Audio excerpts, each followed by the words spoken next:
Okay.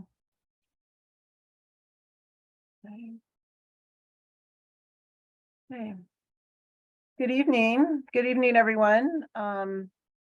Let's go ahead and call to order the meeting of the Colorado Geographic Naming Advisory Board. Today is August 17th, 2023. Okay, we have a message. And so we'll go ahead and take roll.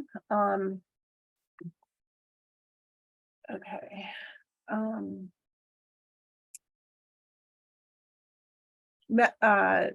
Matthew Morgan. I believe he's excused. Excused, okay. And Luis Benitez is also excused. Dr. Ishiwara? Yes, present. Present. Dr. Wei? Here. Representative Will?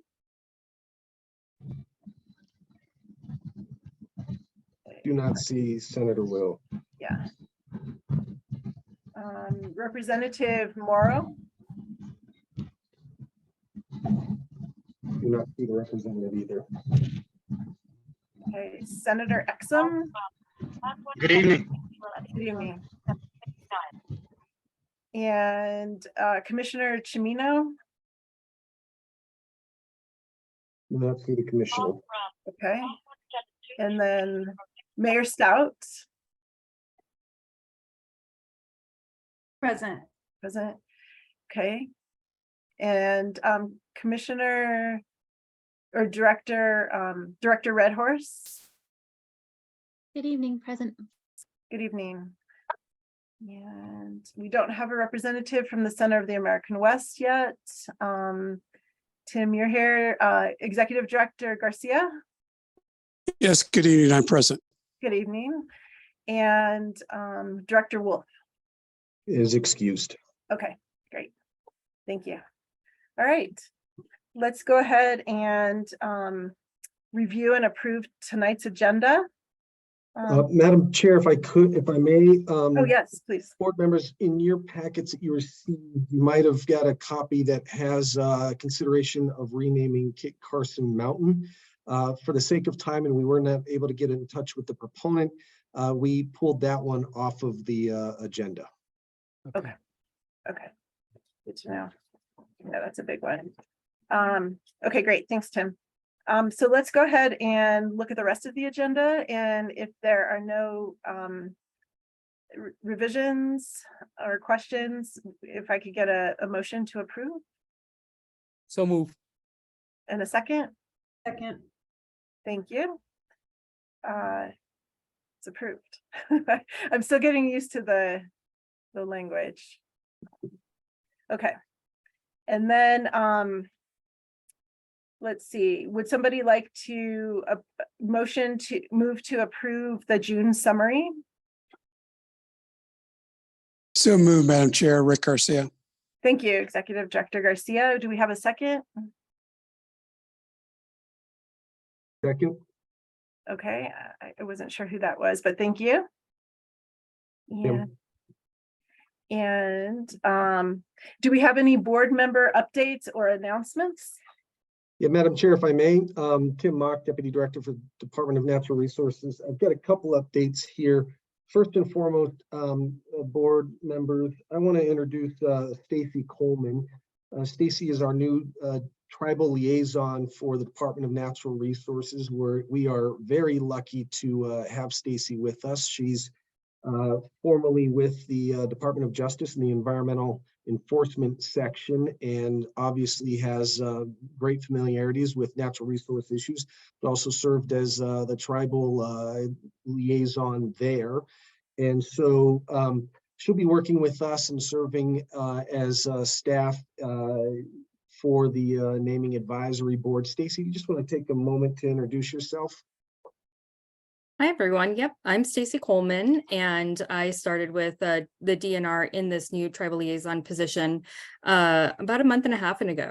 So I'm still, learning the ropes, but I'm happy to be here and to, serve as an additional staff member for the advisory board and to especially also assist with our outreach to tribes. Thank you. And then if I may, I've got one other introduction that I don't know we've had the pleasure of meeting, or the board has the pleasure of meeting yet. John Moore, I want to put you on the spot here. John is a policy advisor for Governor Polis, and if he's available to say hi, I just want to offer an opportunity for you to introduce yourself.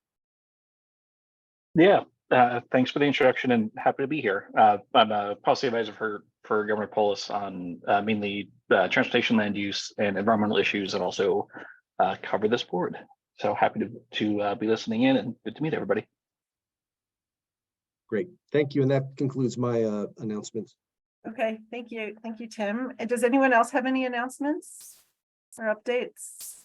Madam Chair, if I may, sorry, not an announcement, but I believe we had a motion and a second to approve the June summary, but we still need a vote. So just wanted to see if we could go back to that. Okay, thank you. All right, could we get or all in favor of approving the motion for the approval of the June summary, say aye. Aye. Aye. And Aye. those any nays? Okay, it's approved.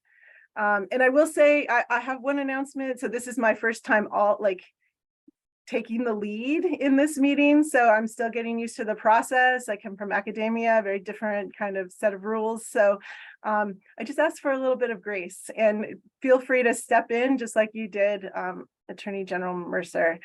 And if I get your titles wrong, please let me know as well. Thank you. All right. Well, let's go ahead and move on to some USBGN updates.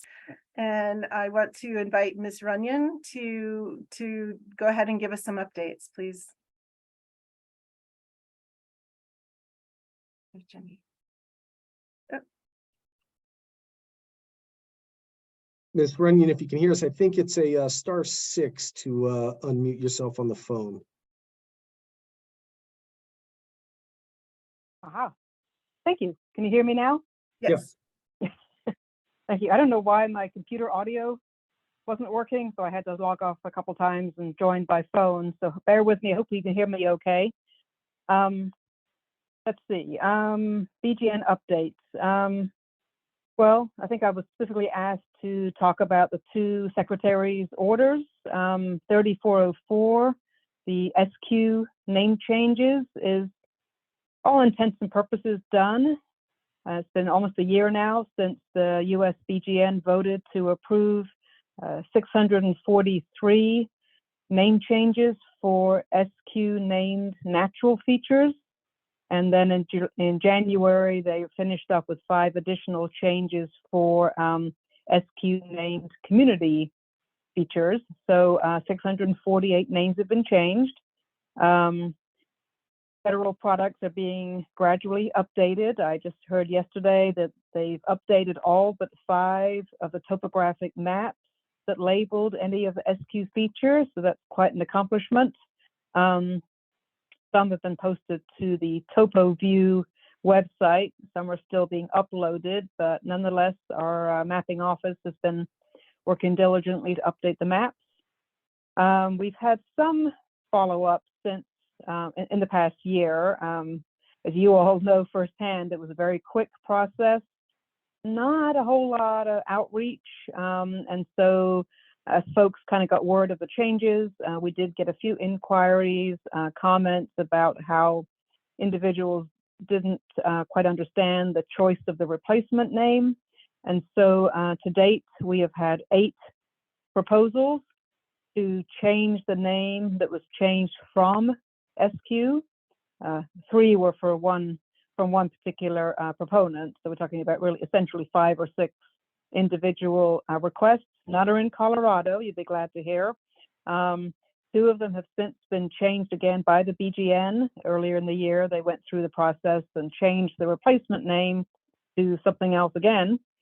And the remaining 4 or 5 are still pending before the BGN. So we expected there to be some reaction after, but I mean, 8 out of 648 isn't too bad. We'll probably get a few more in the coming year, but essentially all those names have been changed. The second Secretary's Order 3405, the one that's to address, quote, all other derogatory words, is plugging along slowly. There's a federal advisory committee was formed as a result of the order. They held their first in-person meeting in June at the Grand Canyon, and a chance for the 17 appointed members to get together and meet and strategize and discuss where they go from here. And that's really all we know at this point. A lot of it's happening outside the USBGN. The staff is not directly involved. And unlike the task force that took care of the SQ changes, those were all federal employees, including a number of BGN members. This federal advisory committee, despite its name, are all non-feds. So these are people who are appointed by the Secretary of the Interior to serve on this committee. They've been meeting, apparently their subcommittees are meeting regularly, but we're not getting a lot of updates. For those of you who will be attending the Council of Geographic Names Authorities conference next month in September in Portland, Oregon, there will be a report from the chair of the Federal Advisory Committee's subcommittee on principles and policies, or sorry, procedures. She'll be giving an update to anyone who's there at the conference in September on the quote, other derogatory names. So all I can say is stay tuned. Again, I've mentioned the annual conference coming up next month. Thank you to anyone from Colorado who's planning to attend. I've had a couple of really nice conversations already with Stacy about some the pending proposals, the BGN process, how we can collaborate together. And I echo Tim's comment. I absolutely 100% welcome Stacy to the world of geographic names. She's clearly enthusiastic, got a lot of expertise, and really look forward to working with her. So yeah, welcome Stacy, and thank you all for bringing her on board. So any other questions from the BGN? Otherwise, I will just go back on mute and sit back and observe. Yeah. Thank you. Thanks, Ms. Runyon. I'm wondering, because we have new board members, if anyone would like a little bit of an explanation of those secretary orders. Would anyone appreciate that?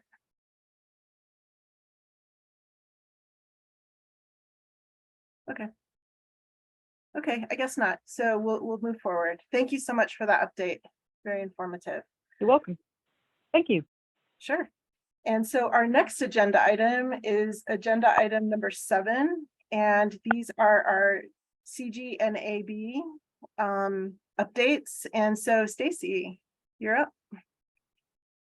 Great. Hi, everyone. Well, we'll start with the first items listed on the agenda updates up there, which are USBGN case number 5038, which is the renaming proposal for Redskin Creek to Ute Creek, and then also the USBGN case number 5153, which is the renaming proposal for Redskin Mountain to Mount Jerome. The CGNAB, in collaboration with the Colorado Commission on Indian Affairs, has continued to conduct regular outreach to various tribes, including the Ute Mountain Ute and Southern Ute Indian tribes, regarding these renaming proposals. At this time, we have been told by the Ute Mountain Ute tribal leadership that the tribe intends to provide feedback, and currently that feedback is pending. So once we receive it, we'll update everyone. Also, since both of these renaming proposals have been pending before the CGNAB for at least a year, I think one of them almost 2 years, tentative deadline will be set for all official input or feedback to the CGNAB on these two proposals by our next meeting in October. Although, you know, that proposed feedback timeline can certainly be reevaluated if further developments, you know, come up in the meantime, warranting more time. So, let's see, moving on to the next agenda item update, that should be USBGN case number 5557, and that's the renaming proposal for Negro Draw to Robinson Draw. On August 1st, a subcommittee meeting was held to further discuss this proposal and provide staff recommendations.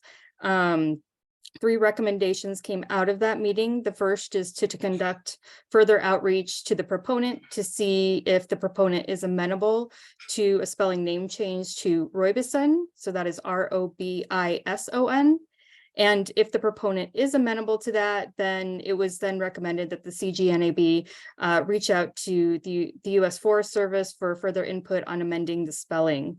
The second recommendation that came out of that subcommittee meeting was for the CGNAB to provide a status update on the proposal to Montezuma County, and again seek official input or opinion from the county. And the third recommendation is for the CGNAB to reach out to Julie Peterson, who is formerly with History Colorado, to confirm the inclusion of her research notes in the public information package for the proposal.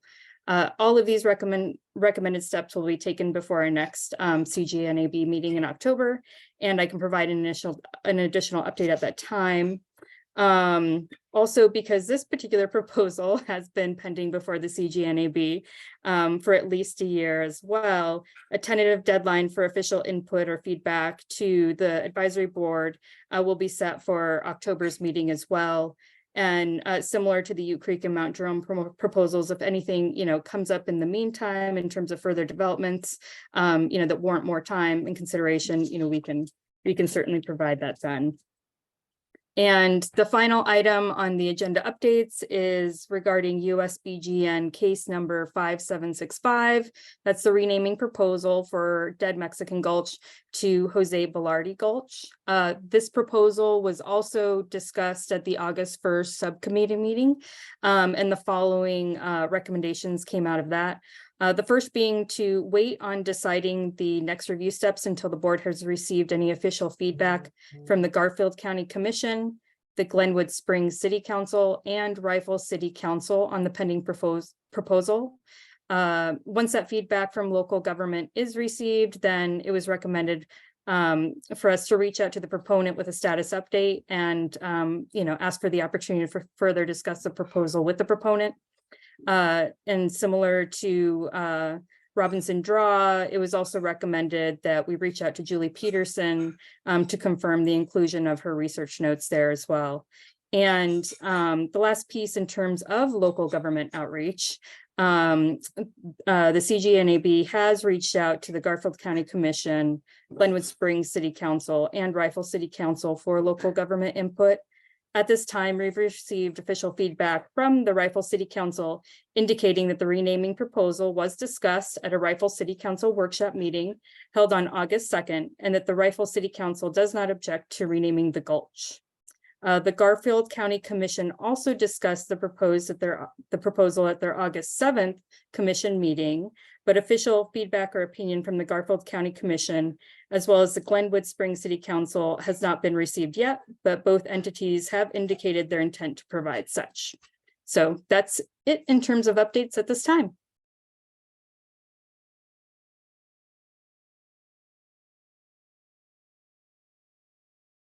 I think I won that prize. I was talking on mute. Thank you for those updates, Stacy. Any questions? Yes. Dr. Stacy, yes. At that meeting, did we also not come to an agreement about renaming Chinaman Canyon? Yes, we did. Yeah, and I believe that is calendared on today's agenda. So that's why I didn't sort of bring it up on those particular updates. But yes, thank you, Dr. Wei. Yes. Surely, thank you. And then Stacy, in regards to the Rifle City Council recommendation, did they just simply support renaming the feature, or did they have any opinion about the actual name or the proposed name itself? So they did not have an opinion on the actual name or the proposed name. They just supported renaming the particular gulch. That's all.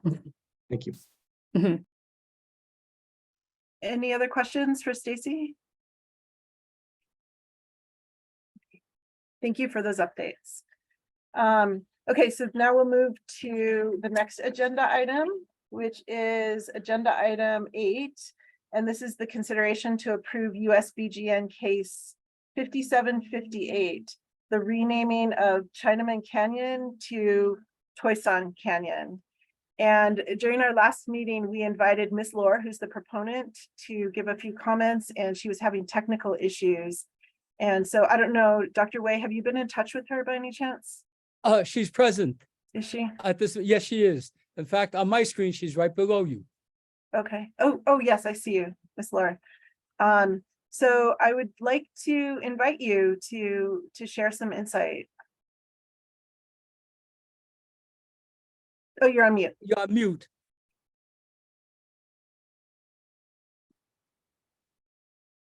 I hope you can hear me. Yes, we can. Well,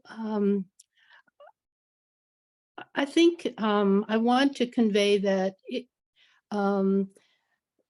that it's important to the Asian community that a renaming of a canyon have linkage, is linked to the historical significance and the people that came to Colorado, to Chinese people who came to Colorado to help build the railroads, work in the mines, and further develop Colorado.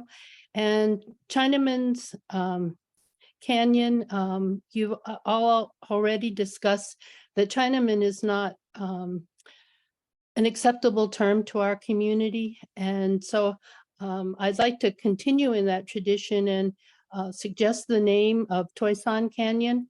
Toisan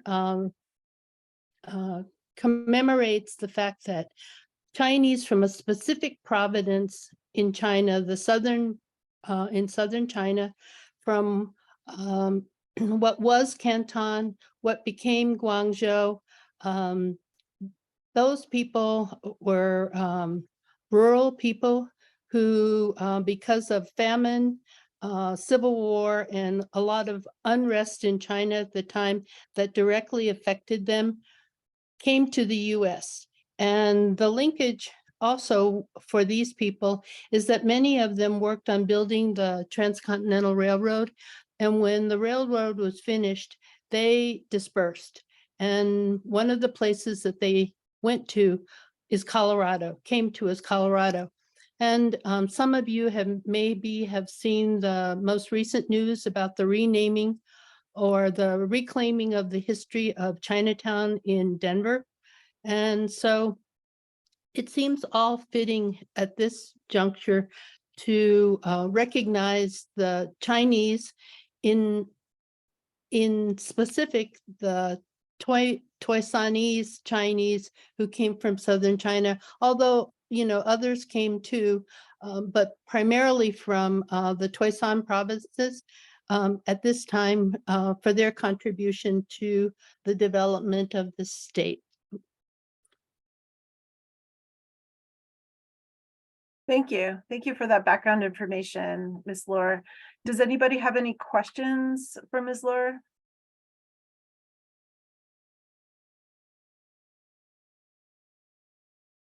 Okay. Well, thank you. I appreciate that input. And so Tim, just confirming that our next step then is to ask for a motion.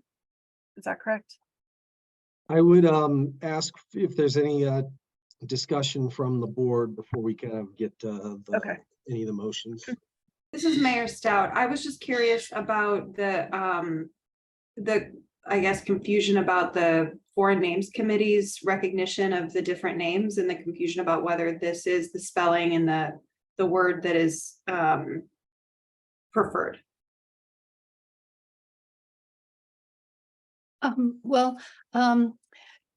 The transliteration of Toisan, some people from that province do say Hoisan, and many people say Toisan. So trying to capture the Chinese cadence and sound of their area, and trying to transliterate it into the alphabet makes for different spellings and different emphasis in terms of pronunciation. But Toisan is very widely recognized. So if it could be spelled Hoisan. It could be spelled Taisashan. But I know that in California, for example, they're doing a lot of work of not recreating, but recapturing the history of the people who worked on the Transcontinental Railroad.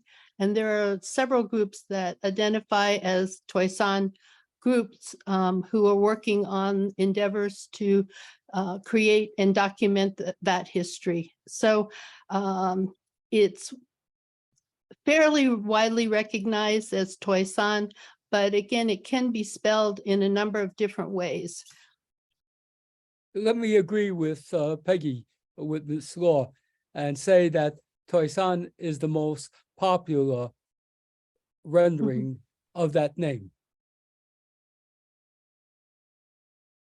That all answers my question satisfactorily. I'm supportive.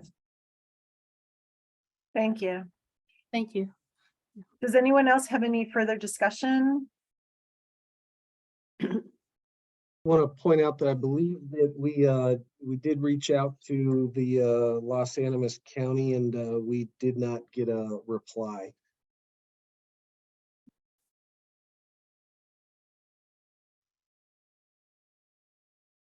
And we had reached out to them before too, so it's been a standing request, is that right?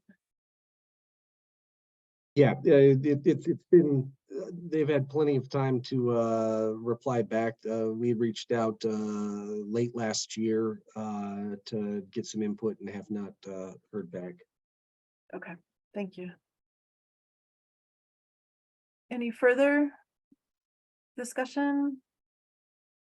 Just wanted to mention that during our subcommittee meeting, we agreed, and you, those who were there can correct me if I'm wrong, we agreed that this was probably the easiest of the various renaming issues that we had to deal with.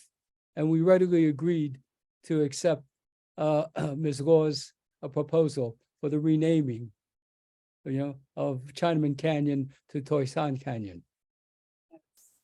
Yes, that's what I remember too, William. So I think we're at the point where we can accept a motion to change the name, recommend a name change to Toisan Canyon. I move that we do so. Thank you. Do we have a second? I'll second. I'm sorry. Go ahead, whoever would like to second. Okay, Mayor Stout, second. Any discussion? May I just say that I really am deeply grateful and thank the committee for all of their work on behalf of this renaming.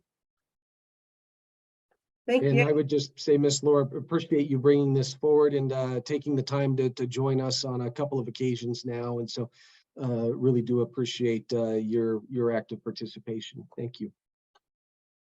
Yes, and I'll second that too. We really appreciate your input and your work on this. And so all those in favor of the name change to Toisan Canyon, please say aye. Aye. Aye. All those against, say nay. It passes. Great. So, yeah, thank you again, Ms. Laura. Thank you. Thank you. All right. All right, thank you.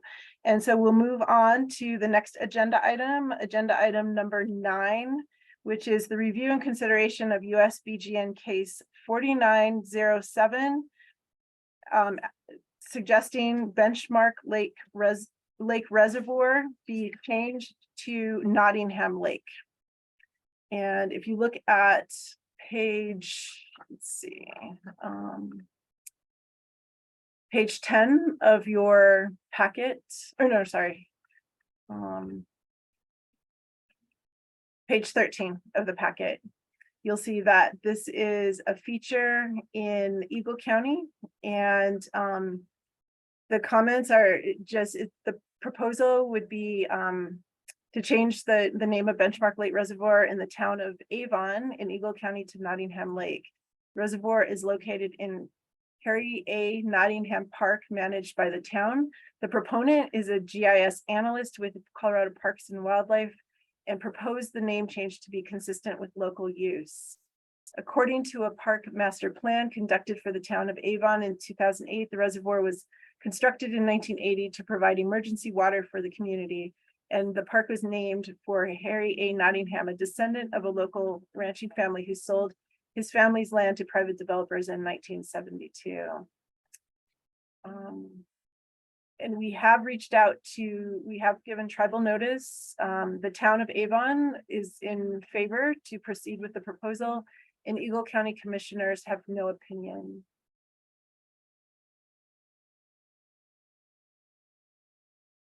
So any discussion from board members about this proposal?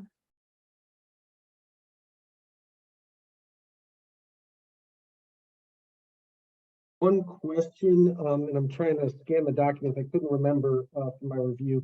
Did the Forest Service, maybe Ms. Runyon knows, did the Forest Service have any remarks regarding this? Ms. Runyon. I don't believe it's on Forest Service land. Let me double check on that. No, we have no evidence that it's on any federally managed land. So they were not consulted. That would be why. Thank you. Yeah. Yeah, there was some concern that there are, let's see, 2 features named Nottingham Lake and Nottingham Reservoir. So there currently is a Nottingham Reservoir, which is known locally as Nottingham Lake, which is in close proximity to this feature. So there was some discussion about changing that one to Nottingham, or changing the name of that one so that this one can be changed to Nottingham Lake. Oh. Or sorry, sorry. I think I might be mixing it up. Jenny has her hand up. Yeah, Chair. Jenny, please. Yes, thank you, Dr. Gonzalez. You're absolutely right. It is very complicated, and I had to refresh my memory on this one. It did come up at the USBGN's meeting back in late 2018, I guess before this board was reestablished, and a decision was deferred because, yes, it was noted that if this change is approved, we'll end up with 2 Nottingham lakes just 2 miles apart.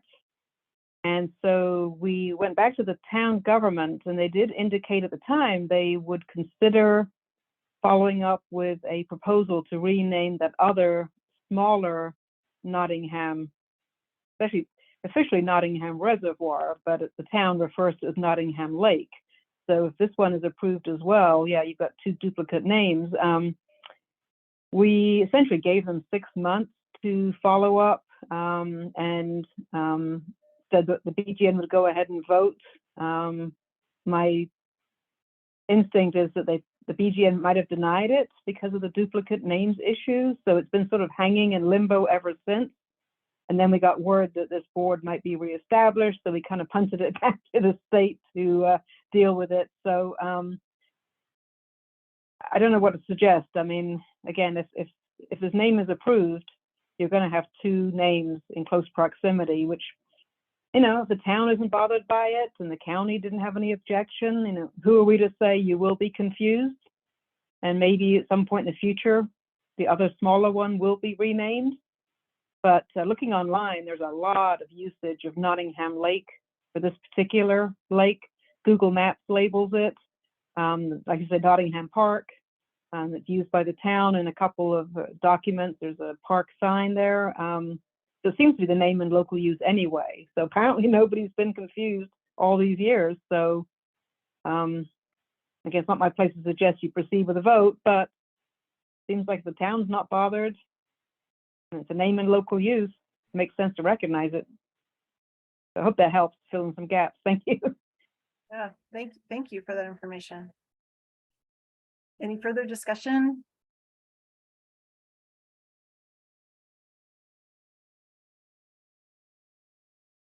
Would anyone like to make a motion? I actually think that, given the city and the county's input here, I'm willing to move this forward, and maybe that'll kind of spurn some action and take care of the other Nottingham Lake. I was just trying to take a look and see where that was located. But anyway, I'll move that we favorably recommend renaming Benchmark Lake Reservoir to Nottingham Lake for USBGN case 4907. I Thank will you. second it. Thank you, Tim, and thank you, Dr. Wei. Any discussion? All those in favor, say aye. Aye. Aye. Aye. And any opposed, say nay. Okay, the motion passes. Benchmark Lake Reservoir we recommend be changed to Nottingham Lake. Thank you. That was easy. That was really easy. Thank you. Okay, so we move on to agenda item number 10. And this is the review or consideration of USBGN case 5411, Devil's Head to Thunder Mountain. And this is on page 32 of your packet. This one was interesting. And so just a little bit of a summary, the proposal is to change the name of Devil's Head, a 9,748-foot summit in the Rampart Range in Douglas County, to Thunder Mountain. The summit's a well-known location in Pike National Forest and the site of historic U.S. Forest Service Devil's Head Lookout. The proponent states that because, quote, we are renaming features to remove notorious individuals and offensive slang, why not remove the name of a creature behind all the evil in this world? They further go on, I am open for any creative rename suggestions out there. Would be nice to remove the name devil from the name, close quote. So they did not offer the meaning of the replacement name. As noted by the proponent, the profile of the summit resembles a reclining person. A local name is quote unquote Sleeping Indian, as reported in a 2015 article in Snowshoe magazine. The proponent states that the summit could be called Sleeping Indian, but in today's age, quote, that would not fly, close quote. So USBGN has done tribal outreach to the tribal nations, to the Douglas County, which does not support the name change, the Forest Service, which does not support the name change. So any discussion from board members? Ms. Runyon, please. Thank you again, Dr. Gonzalez. I don't know, Stacy or Johnny, did one of you talk to the proponent of this name earlier in the week? I got an email from him just a couple days ago. He indicated he had spoken with somebody at DNR. Yes, Jenny, that was me that he spoke to, and he stated that he wasn't tied to the Thunder Mountain name, that he would just like the mountain's name to be changed. So he would go with whatever this board decided. Okay. The email, thank you, Johnny. The email I got from him just a couple days ago said that he had spoken to, again, somebody at DNR, and he said he had told them that he was withdrawing his proposal. He said that once he realized that the county government and the Forest Service are both opposed to the change, he decided that maybe Thunder wasn't the most appropriate choice. He did indicate in the past that given his preference, he might like to suggest John Paul Mountain, but he's aware that in this case, both the county and the Forest Service don't support a change. So I advised him that he'd really be better off working with the community first to decide if they really want to change this name at all. And if so, work with the community to come up with a quote better replacement. So he basically said, thank you for your assistance, and I am withdrawing my proposal. So at this point, I would suggest, unless you feel strongly, no need to vote on this, and we'll mark it closed. Oh, that's good to know. Thank you. So if anyone feels strongly, you can speak now. Otherwise, we'll just take it off the agenda. Yeah, I think that we would accept that that the board removes this from the agenda and further consideration provided by the proponent's email to Ms. Runyon. Great. Can I just add? And I can share with Johnny, so you have it for the record. And don't be surprised if this comes back again at some point in the future. He did question why so many geographic places on the landscape carry the devil's name, and he thought it was rather surprising how common it is. So, you know, he may be working further on community support to change this eventually, but I presume he'd start over with a brand new proposal, and we'll deal with it then. So we'll mark it closed on our review list as well. And I will share that email with Stacy and Johnny. So thank you again. Thank you. Yes. Yes. I apologize. There's a thunderstorm here, so of course my dog is losing his mind. So my apologies for any background barking. I think that I want to be on record for any future consideration of this. If this proposal does come back in a different iteration, I'm going to need a better case being made for why this is a derogatory or offensive term.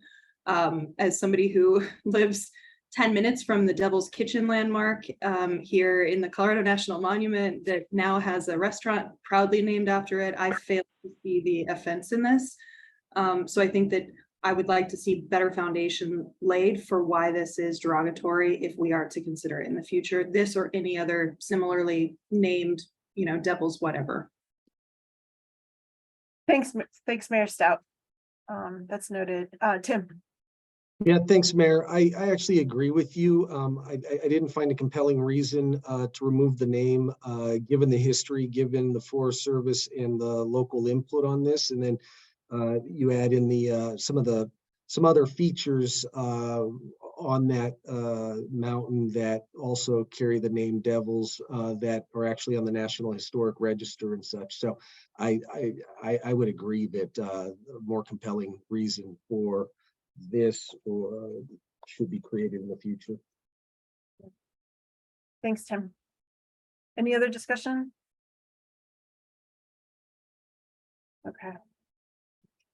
All right. And then we decided at the beginning that we would postpone agenda number 11 and agenda item number 11, Kit Carson Mountain to be proposed to rename to Frustum Peak. And so we'll hold off on that one. And so that brings us to agenda item 12, which is our DNR boards and commission training slides and policy handbook. So Wendy, you're up. Thank you, Chair Gonzalez, and we'll Johnny, do you want me to be able to share my screen, or I know everybody has it in the packet, so I can verbally give the training as well. Whatever you prefer, Wendy, you can share your screen. That would be nice. Okay, it says I'm not able to, so I will. Let me see if I can fix that. I apologize. That's okay. And then real quick, board members, Madam Chair, if I may, I should have, and I feel guilty now, that I should have introduced Ms. Padilla is the Chief Operating Officer for the Department of Natural Resources, and I should have introduced her at the beginning as well. And so my apologies, Ms. Padilla, and glad that you're able to join us here. Thank you.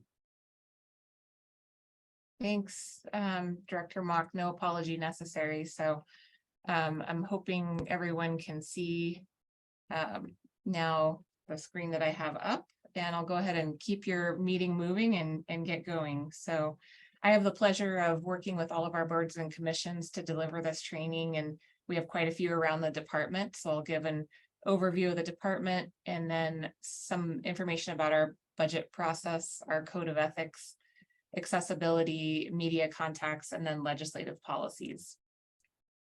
And Lauren Mercer during executive session will cover your required annual training when you are able to do that. And so these items will not be things that I cover, and I just want to kind of call that out.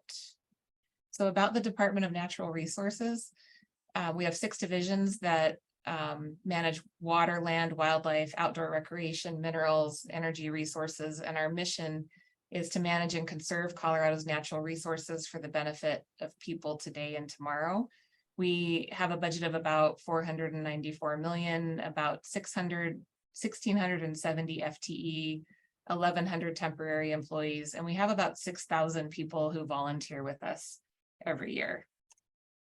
And you can see here, these are acronyms for our divisions. Colorado Parks and Wildlife is our largest division.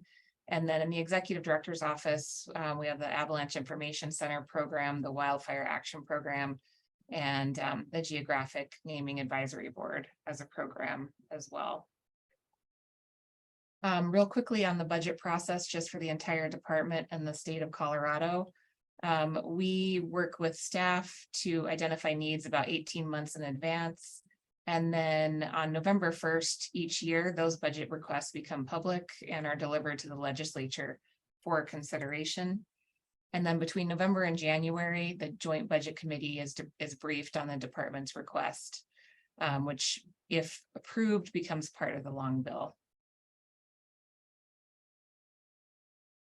For our Department of Natural Resources, we have a code of ethics that is in addition to the Colorado Code of Ethics and statutory requirements. And the goal is to promote ethical standards, transparency, and accountability in achieving our mission. And so we ask that all board and commission members should strive to meet or exceed our 8 tenets of the Code of Ethics. And you have this written out in your packet and in the board handbook, so I won't read to you word for word, but just go through our 8 tenets, which is it to advance the public interest, uphold the Constitution and the law, promote public participation and partnerships, strengthen equity, diversity, and inclusion, empower adaptive leadership.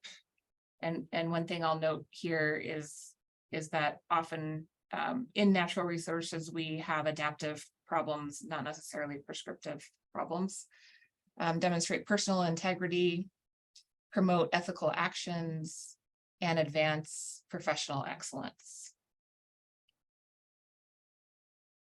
Accessibility is very important to the Department of Natural Resources, and we are dedicated to supporting a welcoming, inclusive, and accessible workplace and environment for all of our visitors to our facilities and public lands, and providing equitable access to our services to all Coloradans.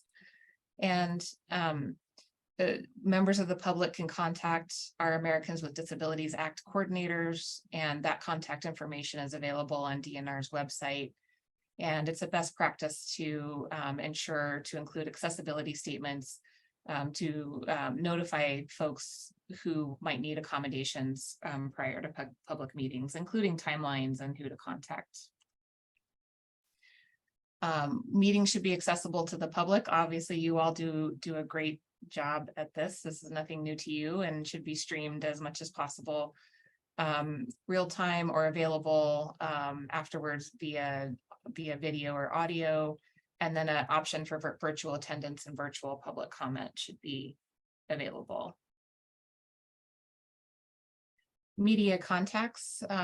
Members of the media may contact individual board members on your own time to ensure transparency, accuracy, and accountability for the public. It's important to remember that commenting on official actions, operations, or business requires coordination with public information officers and our communications director.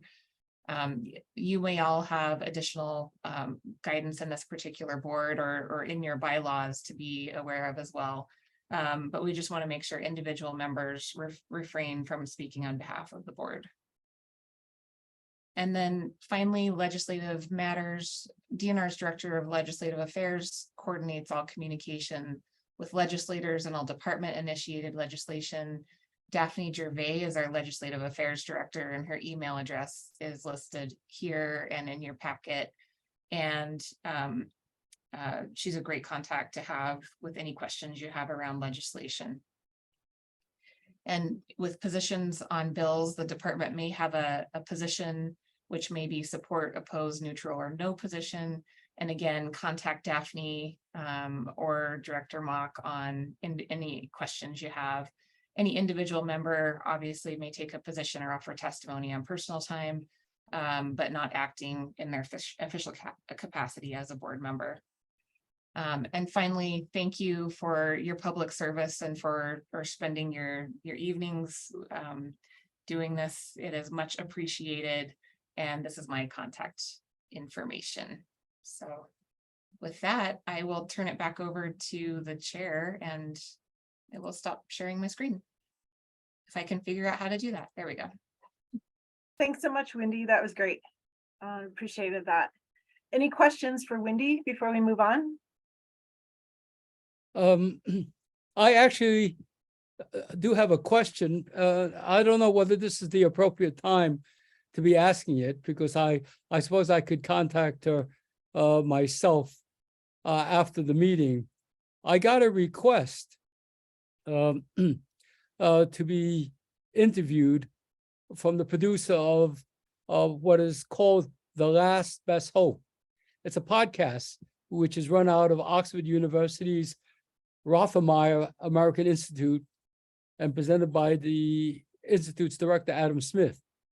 In any case, the point is they're examining the U.S. through the lens of the past with a particular focus on asking why, whether, and with what consequences America is different. To make a long story short, they want to ask me about the renaming process. And does this fall into the category of consulting with you and what I should do about it? Thank you for that question. And I would say definitely I'm going to kick that over to Chris Arend, our communications director. Okay, that's great. Well, I guess I'll wait for you folks to tell me what the next step should be. Yeah, I think he's on, so he might be on, so can answer right now. Yeah, Chris is on. Go ahead, Chris. Excuse me. Yeah, thank you all. And thanks, Professor Wei, for that question. That sounds perfectly reasonable to me. That's also in line kind of with your professional duties. I would say if you wanted to talk over with me about some of the things that the Naming Advisory Board does, I'd be happy to do that with you. But that certainly sounds reasonable. But so maybe we could have a separate conversation. That's great. That's great. I'll be contacting you after this to make an arrangement to have a conversation. Thank you, Chris. Thank you. Thank you. Any other questions for Wendy? Okay. Well, thanks again, Wendy. We'll go ahead and move on to our next agenda item, which is agenda item 13, an executive session, I guess, our annual board training. So I don't know how we want to do this. I'll kick it over to AG Mercer there. Okay. Thank you very much. So to go into executive session, we need 2/3 of the full board to vote to go into executive session. I believe that would be 10 board members. And at my last count, there were only 8 here this evening. I'm not sure if folks have joined over the course. We're still at 8. We're still 8. So unfortunately, yet again, we are not able to go into executive session. And just for folks, for the members and folks listening in, executive session is a closed session that allows the board to receive legal advice that's covered by attorney-client privilege and not appropriate to be shared during the open session. And we do need 2/3 of the board in order to do that. So I suppose we'll need to table it for a future meeting. Okay, so we'll go ahead and put that on a future agenda. Thank you. Thank you, Attorney General Mercer. And so our next agenda item then is public comment. So I'd like to invite members of the public to comment. So we open up the floor.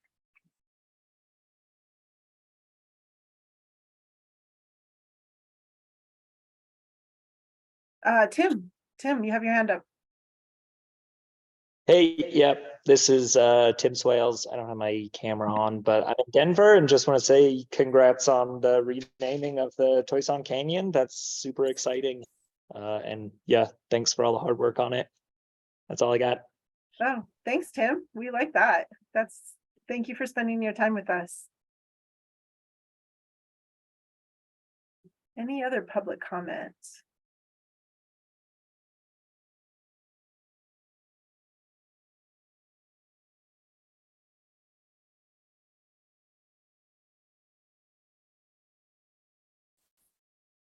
So it looks like we don't have any further comment from the public. So then we can go ahead and discuss our next meeting. And it looks like we want to try to meet in person. Is that right, Tim?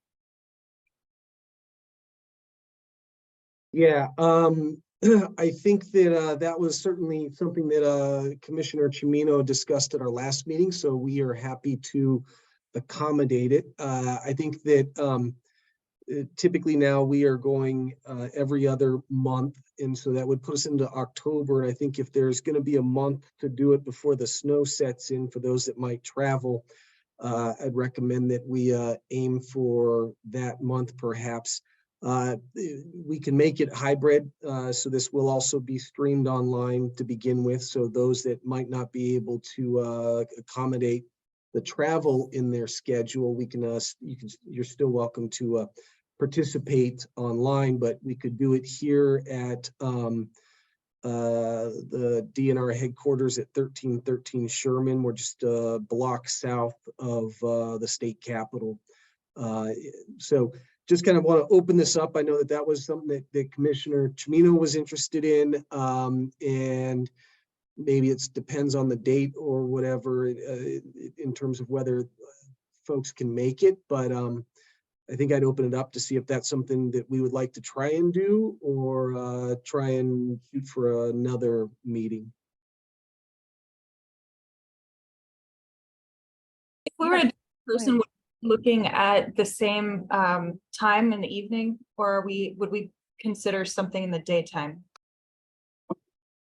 I think that's possibly up for a conversation. I know that with this board in particular is very busy. That's kind of why we've landed on these evening meetings. It seems to be the best time to get together. But Mayor, if that's something that others might be able to accommodate in their schedules, we could certainly be open to that. Are you recommending that we would exploring a daytime meeting? Yeah, I actually, sorry, we're having a crazy thunderstorm over in Grand Junction right now. I will be actually on Sherman Street Friday, October 20th, for a CML meeting. So I'm there already, and it is quite a drive from Grand Junction, and especially in October when the weather is unpredictable over the passes. So 2 p.m. between 2 p.m. and 5 p.m. on Friday the 20th would be ideal for me, though I'm not proposing that we make everybody accommodate my schedule, but as a starting point for options. Yeah, actually, and Dr. Wade, let me jump in front on this one real quick, if you don't mind. The 20th, actually the 19th, and what we've been trying to aim for, generally speaking, was the third Thursday of the month. The 20th and the 19th, the DNR leadership will be down in the Southwest meeting with the Ute Mountain Ute and the Southern Ute, or at least we're working on scheduling a meeting in person down there. So we wouldn't be we wouldn't have the staff available that participates for either of those dates. Dr. Wei, I'm sorry I interrupted. Oh, I was just going to mention that my teaching schedule for the fall semester is Monday, Wednesday, and Friday. I can be at a meeting with you folks in the afternoon on any of those days. But of course, I would prefer Tuesdays and Thursday. And I actually would like to meet you people to confirm that you're real.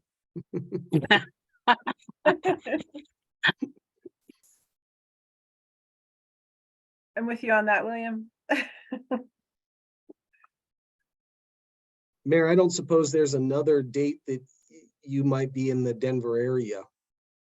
That's what I was looking at, and October is just kind of an ugly month. I was trying to look here at maybe like the 5th or the 12th if we're looking at Thursdays. And if we're looking at Tuesdays would be tricky in October. So I think I might be a little too complicated to schedule around my already in Denver times. I'd have to figure out a time to go specifically for this. Okay, and then let me, so yeah, actually, those first 4 Thursdays are gonna be a tad problematic. I am out, very possibly that on the 5th, and then the 12th, again, we will, staff is tied up with something else. So we would be looking at, I think the bidding would start on October 26th in the evening if folks are available for that. And we could also make these, you know, hybrid to begin with. So when you are in town, or if you want to swing by, we can still operate also with a hybrid type of meeting. I'm So out. how's it? I'm sorry. How's the 26th look in the evening? I'm out that whole week I'm part of the Colorado delegation to the Biennial of the Americas that week, so I won't be in the country at all that week. Mayor, do you think you would be able to Zoom in if we did a hybrid meeting, or is the schedule just too crazy? For the Biennial, I think it's pretty morning to night packed. Okay. Okay. But certainly, you know, we have multiple board members for a reason, so I'm not a critical component. What about the following week, November 2nd, for folks?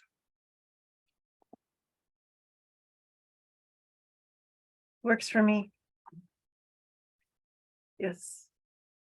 William, does that work for you? Remind me of the day again, please. November 2nd, Thursday? Yes, I can be there. Okay. I can, you know, with obviously the weather caveat, the later it gets in the year, the more challenging it is to get from this side of the state to that side of the state. But assuming that it's traversable, I will do everything I can to make it. Okay. Senator Exum, I don't know if you're able to come off mute there. Just want to double check with your calendar, and I don't know if there's something that you might be aware of that might affect the legislators on that day. I don't know of anything right now. We have our retreat sometime in either November or December, but I don't have those dates yet. So it looks okay for right now. Okay. That's a Thursday. Yes, it is. Mm-hmm. Director Redhorse. It looks like it works for me. Thanks. Director Garcia. Tim, you know, I certainly will work to accommodate, or I always have a surrogate that can attend. So just whatever date works. Okay, thank you. And I'm sorry, Mayor.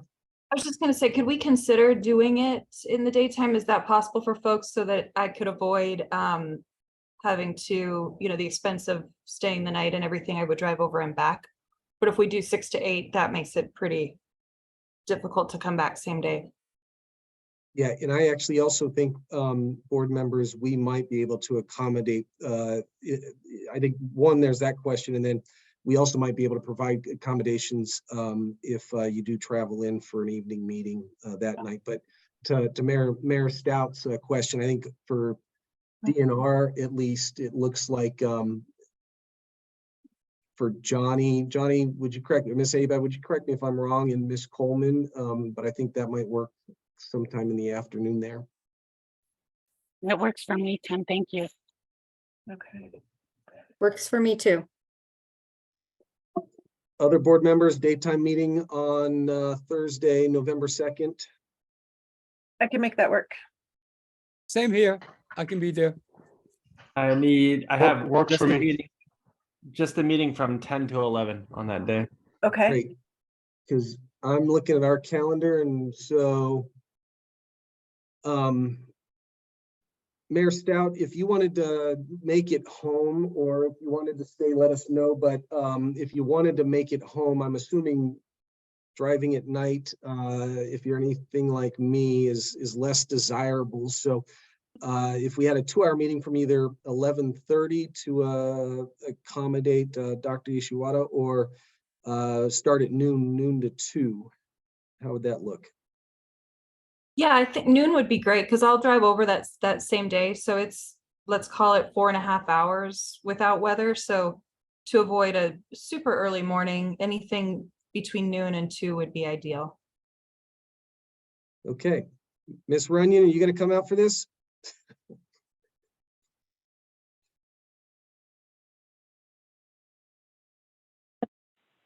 I'd love to. That's great. I'd like to meet you. Oh, I like to, yeah. Make sure you guys are all for real. You're not just squares on the screen. Next fiscal year for us. So who knows? Maybe there's travel money. That would be great. And I know, Tim, you said you'd be happy to host at 1313 Sherman. I'm also happy to host here at Regis. So whatever's easier. I'm happy to, and I might be able to put people up too in one of the retreat houses. So it could be a backup. I am certain if you have a conference room, I'm going to just say I'm certain that they're probably more comfortable than ours. But I guess what I need to know is, do you have the AV set up where we can kind of also put up a big screen to invite those to participate remotely? We do. Board members, thoughts?